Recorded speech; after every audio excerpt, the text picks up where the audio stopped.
Vous avez lancé votre produit dans le domaine de l'agroalimentaire, vous avez vos produits, c'est l'été qui arrive, vous voulez pouvoir vendre davantage, pouvoir faire découvrir justement ces merveilles-là que vous avez produites. Je vais vous partager ici quelques éléments que vous devez absolument mettre en place pour vous assurer d'avoir de la clientèle assurément.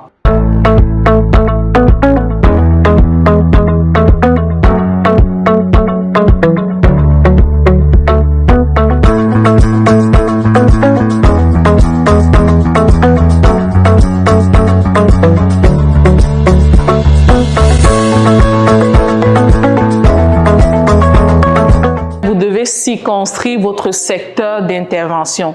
Et ça, c'est très important parce que dans le marketing des produits, on peut vendre partout et tout ailleurs et on peut être influencé par plusieurs paramètres. Mais le premier point que vous devez, surtout quand vous commencez, définissez votre territoire, définissez votre ciblage.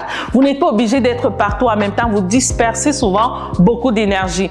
Donc, définissez que ce soit, ok, si vous êtes à Québec, la ville de Québec, Montréal, Gatineau, vraiment définissez le territoire cible vers lequel vous allez pouvoir agir. Ça, c'est vraiment la chose qui est capitale, surtout en termes de produits et surtout lorsqu'on commence. Et vous allez comprendre dans les exemples que je vais vous donner pourquoi c'est important de le définir. Pourquoi si vous vous dispersez, vous allez pouvoir perdre énormément de ressources, énormément d'éléments qui vont ralentir la croissance de votre entreprise. Dans les entreprises en produits, en agroalimentaire, un des éléments qui est très important, vous devez faire les dégustations.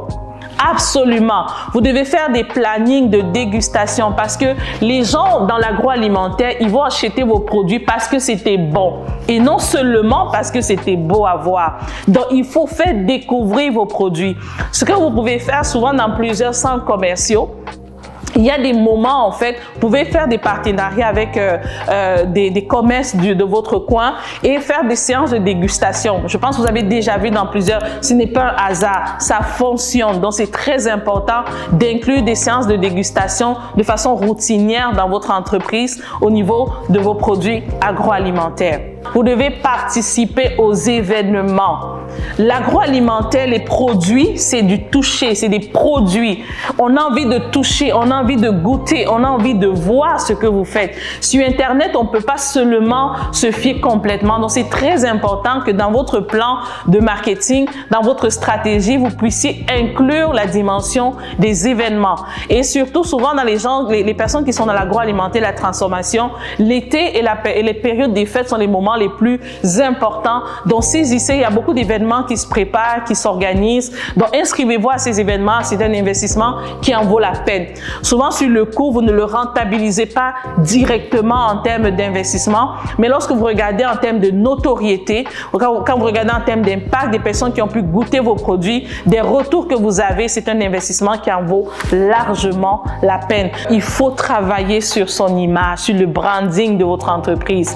Il faut travailler sur l'impact de votre entreprise. Faites connaître votre entreprise, faites parler de votre entreprise. Dites ce que l'entreprise fait. Prenez les retours, publiez vos entreprises, publiez les retours de vos clients, communiquez sur les réseaux sociaux, faites parler votre entreprise. Je dis souvent aux entrepreneurs, nous sommes une personne, l'entreprise est une autre personne. Si je veux communiquer avec une personne, je vais parler. La même chose, l'entreprise doit parler d'elle, de ce qu'elle a fait, des événements qu'elle a participé, des lieux où elle a fait des dégustations. Publiez ces choses-là. Ce sont des impacts puissants pour pouvoir impacter votre entreprise. Parce que les gens verront, les gens pourront comprendre que si une personne a mangé, ça veut dire que c'est bon. J'ai envie de goûter aussi, par imitation. Il faut travailler la notoriété, la renommée vraiment de votre entreprise, peu importe au niveau où elle est. Donc, c'est vraiment important. Et quand vous allez le travailler au niveau du digital, ciblez vraiment en fonction de votre cible. Donc, si vos produits s'adressent, regardez le ciblage et en fonction de votre cible, choisissez le réseau qui sied le plus au niveau de votre clientèle. Ayez des points de vente. Ayez des points de vente. Ça, c'est un élément qui est capital. Avec plusieurs commerces, allez les rencontrer, signez des partenariats où vous pouvez déposer vos marchandises, vous pouvez déposer vos produits et vous, à votre retour, communiquer pour ramener des gens justement à ces magasins-là. Fait que ça fera des partenariats gagnant-gagnant. Et souvent, pour la majorité des commerces, vous n'avez pas besoin de payer une somme pour déposer les produits. Tout ce qu'ils veulent, c'est que si on vous dépose les produits, ils ont peut-être un pourcentage sur les ventes que vous faites.